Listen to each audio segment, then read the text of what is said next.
Hello, I am Chad Cohen, the younger sibling to Joel and Ethan Cohen, and today we'll be looking at two scenes and analyzing two scenes in the classic movie Fargo. We'll be looking at the two scenes and going through specific details and comparing the scenes and noticing why they are important to be looked at together. We'll be looking at the two scenes that have Gare and Carl in the cabin near Moose Lake. First thing to notice about this scene is that it is first shot outside the cabin.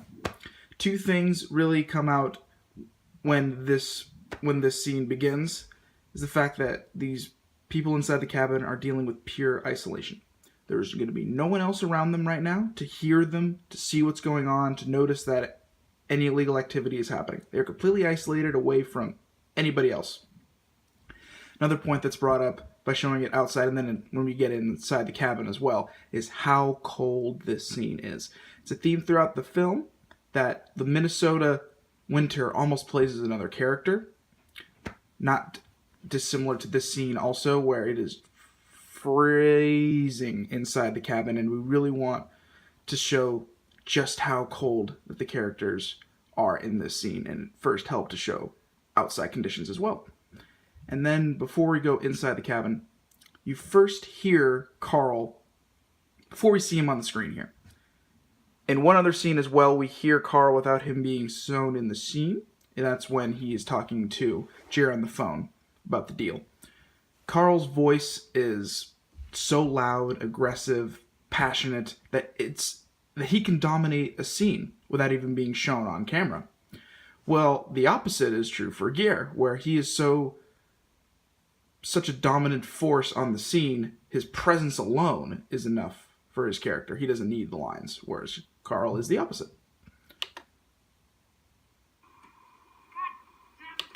First mention of God. It's important. Carl mentions God a couple times in this scene, and that is the first time. It is frustrated that the TV won't start for him.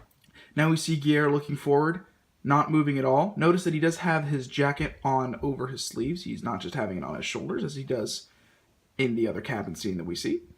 It is frigid, freezing cold, and Gare just looking dead forward, not paying attention to really anything going on around him or Carl in front of him. Notice that the breath doesn't move, it doesn't say anything when he breathes. You just see the cold air going out of his mouth. Jesus Christ. Carl again mentioning religion in this scene. I believe he does that 4 times total. Fucking shitbox. Days. Damn it, nothing to do. Here we see Jean not making any noise at all, as she was very scared when Gare scolded her in the car. And we don't see her make any noise in this scene. Well, we do see she obviously makes the mistake later, and we'll see how that affects her in this film. And then looking on the back, on the counter there, we see a couple bags of groceries, beer bottles, and, interesting enough, a regular can of Pringles. Now, it's safe to say that Carl probably did the shopping for supplies here, as Gare is shown in the cabin a couple times, and Carl goes out and tries to get the money. He goes to the escort woman. He is the one leaving the cabin more, where we don't see Gare ever leave the cabin once they get here. So Carl, dressed like a regular guy, doesn't have any fancy clothes at all. He chooses the regular can of Pringles, does not add any extra spice to it, does not get a different variety, different flavor. He just gets the regular can of Pringles, as he appears to be just a regular guy. Another thing to notice here is the fact that the oven is open. They're trying to get in any warmth at all they possibly can to survive in this refrigerator.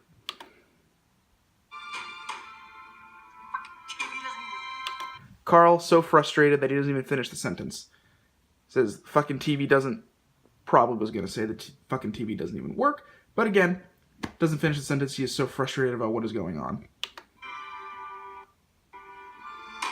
it, come on, plug me in, man. Give me a fucking signal. Again, Gare does not move or make a noise when he is breathing. Neither does Jean. Another mention of God. Carl, again, so frustrated that the TV won't even start, goes to God and religion to try to get a signal working here. Come on! There's both mentionings that we've been discussing here. Carl says God again and doesn't also finish his sentence again. So both times we've been focusing on the fact that he hasn't been finishing his sentences because of the frustration and mentioning God, and then does it both in the same sequence. Fuck! Come on, plug me into the ozone, baby. Come on. Come on. Fuck. Fuck. Fuck. Fuck. Carl ends the scene with 4 passionate and angry F-bombs, as again he is just so frustrated that he cannot find any way to get the signal working for him.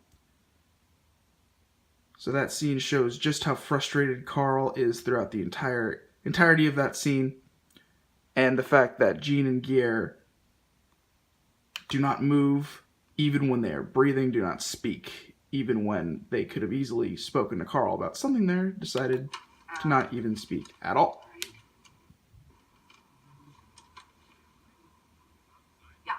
Cyber, please. I told you it was overnight. So here we go into our second scene with Gier in the cabin eating and watching a soap opera. What's important to notice first is you see how focused he is on the TV. Does not want to miss a second of it. We see here, checks to see that the food is on the fork and then immediately looks back up. When people are very into what they're watching on TV and eating dinner at the same time, they do not want to miss a second of it. So as soon as he gets the food back on the fork, looks right back up and is completely glued to the screen. Another thing to notice here, that on the cup there is a sexy woman, and she is pointed away from Gier and towards the camera. Something interesting that we noticed looking at this scene again that I'll show you as soon as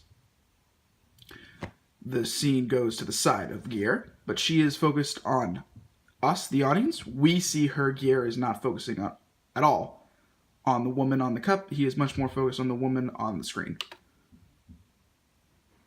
Clear. Oh, you did. You made yourself perfectly clear. Shown here from the back that he is completely focused, does not want to be interrupted. There's nothing else going on that he wants to hear about right now. He is just so focused on the screen. But something's come up. What? Well, it's something kind of small, but it might be a big problem. I'm pregnant. Very subtle move by Gier, but he does make, finally, an emotional response to something. It is the first time in this film that we see some emotion cross over his face. And I really like how this scene was handled. Gier does not overly do his emotional reaction. Does not drop the fork, does not scream in shock, because that would be completely out of character, and that would be pretty disingenuous of the character that has been on film so far. But it's subtle enough where he does make a reaction, but it's not so much that it's out of character completely. But it is interesting that he finally makes an emotional connection, and it's to something that's not real. He makes an emotional connection to a TV show. He finally shows some form of emotional reaction, and it's not even about a real situation. Another interesting point is the fact that the woman on the TV is pregnant, and that's what gets his attention. Combined, again, with Marge's situation where she is pregnant in real life, the audience is watching a pregnant woman doing and living. Gier, in the film, is watching on TV that same exact scenario of a pregnant woman living her life. You also notice again that Gier is not as cold in this scene as the jacket is on top of his shoulders, not tucked into his sleeves like he was wearing in the first time we are shown the cabin. I'm pregnant. I've had a doctor's test. I've got the certificates, and there's no doubt about it. I'm gonna have your baby. Completely focused on that, the door opens up. Gier slowly turns to see who it is, and it's Carl, bleeding, got an aggressive look on his face, bangs through the door. He's looking to see what type of reaction Gier has, and he actually has a reaction. Interesting. Carl misreads this reaction to being about him. Gier was not worried about Carl, does not care about Carl being shot. We'll see more evidence of that in a little bit. He was too busy focusing on the soap opera. And then when Carl comes in, he mistakenly thinks that this reaction is for him.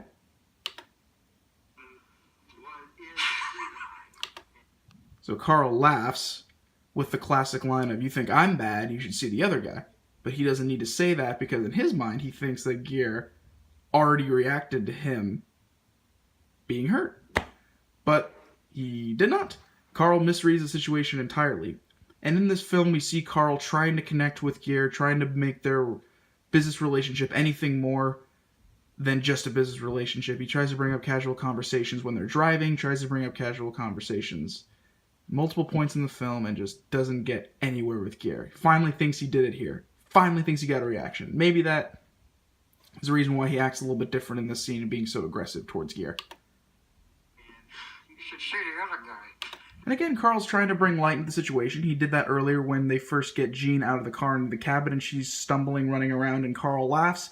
Gere, not amused, goes right back into the cabin, but Carl doesn't even walk away in the scene. The scene fades with him just laughing about the fact that Jean keeps stumbling around. Gere is not amused, and is not amused also in this scene where he brings up comic relief.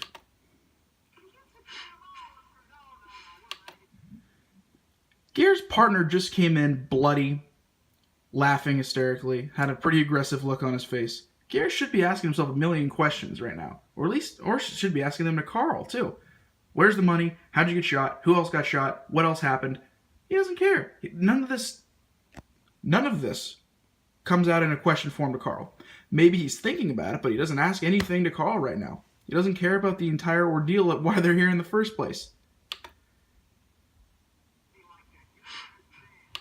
So Carl looks down and notices What happened to her? Jean is dead. He asked more questions about a woman they kidnapped for money being dead than Gere did about his partner being shot and the fact that their entire plan may have been ruined. Carl doesn't really care much that Jean is dead, as he just kind of shrugs it off, but at least he was curious enough to ask about it, and Gere doesn't even care about if Carl got the money. And you see the blood on the side of the fridge, and again, the oven's still open, so it's still cold, but as Gere is not wearing his jacket, it must not be as cold as in the first scene.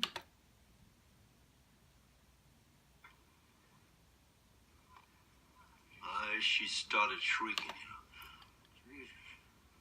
Another mention of God, Jesus, right here by Carl.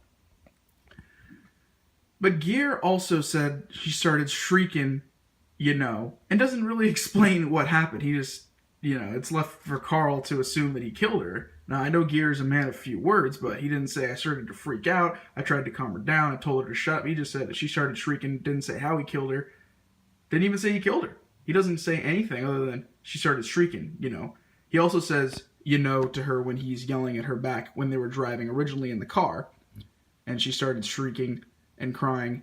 And then he says, I'll throw it back in the trunk, It's another throwback to a line that he mentioned earlier in the film. Well, I got the money. All of it. All 80 grand. There's a little bit of shade going on here from Carl telling Gere, because he's careful of what he says to him. I got the money, all of it, all 80 grand. If Carl didn't just put a suitcase full of money outside of his car and in the snow, he wouldn't have been so careful of repeating this to himself. It almost makes it seem more suspicious of what he's got going on. Gere may have noticed it, may not have noticed it, but Carl is definitely careful of mentioning that, I got all the money, don't worry, I got all the money, when he does have all the money, but just not with him right now. That's 40 for you, 40 for me. Gere looks down, not really passionate about the fact that the money's here. Looks through it a little bit, just to count, showing that he either doesn't trust Carl or is just curious, making sure they got the right amount, but is not too interested in the fact that the money's on the table. That's it now. You could have my truck. I'm taking Sierra. Here's where the scene gets a little bit interesting. Carl offering his truck and thinking this is a fair trade. We split that. First time Gere says something in this scene to Carl, and Carl is just in shock. How the fuck do you split a fucking car, you dummy? With a fucking chainsaw? Carl goes to insulting Gere. He does that a few times in the scene where he insults him for being quiet, for not speaking at all, and then He insults him here by calling him a dummy. Gear just doesn't respond at all, but explains himself. One of us pays the other for half. Gear obviously wants the fair deal. He thinks that they've done everything down the middle, which is not entirely true. Couple things here. Carl did put their situation harder when he tried to bribe the cop, which made Gear go do more work. But also, Carl has put himself out there a lot more. He had to go replace the license plates. He had to go pick up the money. He explains that he got shot. So there's a pretty good argument of, well, was this entire deal fair? Was this entirely a fair partnership? Gear wants to think that it's fair throughout, where Carl thinks that he's done a lot more. He's done a lot more to help, but he's also done a lot more to hurt than Gear has in this situation. Hold on. No fucking way. You fucking notice this? This is actually kind of funny here by Gear. I got Little bit of a reaction there. Little bit of an eyebrow raised. And he looks a little bit more focused on him. And it looks like the first viewing that he did almost notice it the first time. When Carl asked him the redundant question of, you fucking noticed this, it seems like you're actually like, oh, geez, you did get shot. But it might just be a very subtle reaction, but it is interesting to know that he does look up to him a little bit right there. Again. I got fucking shot in the face. I went and got the... And then looks down. It appears to be a little bit of a wry smile, but that just also might be because he's eating. Not entirely sure, but it does look like he's got a little bit of an emotional reaction there to Carl's rant. The fucking money. I got shot fucking picking it up. I got left for 36 fucking hours. Carl makes a pretty good point here on why their deal is a little bit more one-sided with him. He's done a lot more work. Now, he doesn't mention the fact that he was shot because, again, he screwed up the situation. He could have easily killed Wade easier without getting shot. He didn't need to bribe the cop earlier. He's done a lot of damage to their job here. But he's too busy focusing on what he's done already.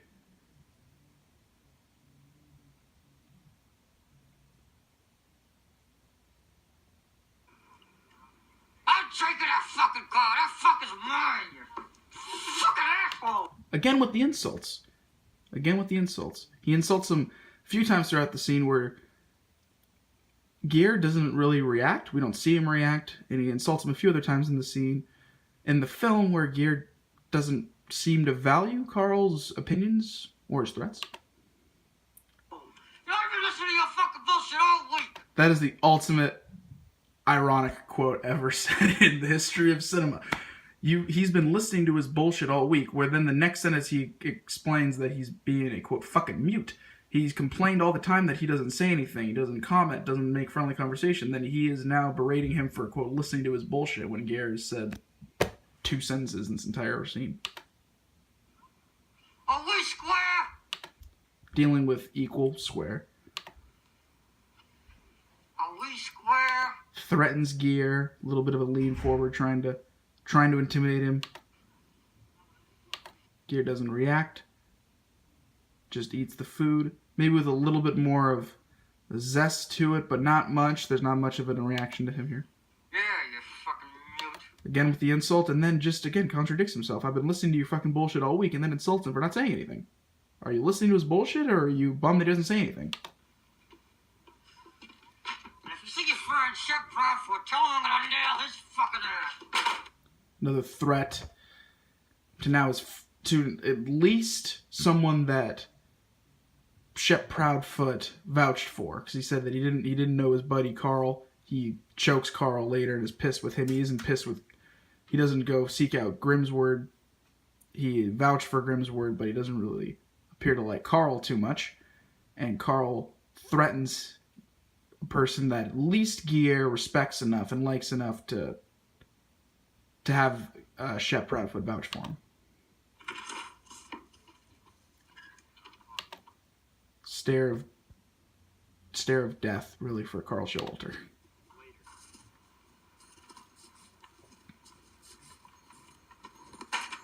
I think this is kind of funny. He throws off his jacket, but then also puts his hat on. I thought that was interesting. If it was cold outside enough to put the hat on, you would have thought he would have put the jacket on fully. but he just put the gloves on. And then the scene ends with Gear killing Carl with the axe. And then when he's later arrested and looks at the Paul Bunyan statue, it's very interesting that he focuses on a big, large man with an axe. Now, I think the question for this scene, and the question is, what made Gear kill Carl? What made him go over the top and kill him with the axe? Doesn't try to reason with him, doesn't even fight him, doesn't yell at him for the argument they had over what's fair about the truck. So what did push him over the top? Was it the fact that Carl wasn't being fair in his mind to the deal when he originally said we split that? Was it the fact that he was tired of being insulted by Carl? Was it the fact that he was just sick of him? Was it the fact that he threatened Shep Proudfoot that angered Gear? These are just the answers that I've been pondering when I've seen this film and the scenes multiple times. But it's really interesting to analyze. What was the reason that pushed Gear over the top to kill Carl? What made that happen? And I think that's a really important question to ponder after watching these two scenes.